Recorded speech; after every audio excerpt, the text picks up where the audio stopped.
completed the requirements for basic education under the K-12 curriculum as prescribed by the Department of Education this 17th day of March 2026 for your confirmation.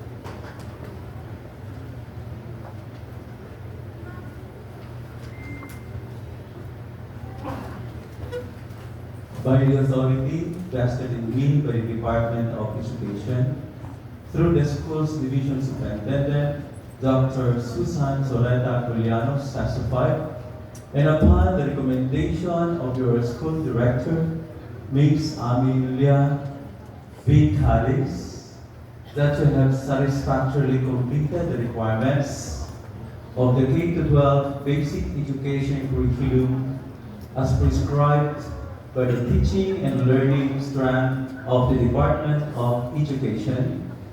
I hereby confirm you graduates of elementary curriculum of Minds That Matter Learning Center this 17th day of March 2026 at Naga City, Philippines.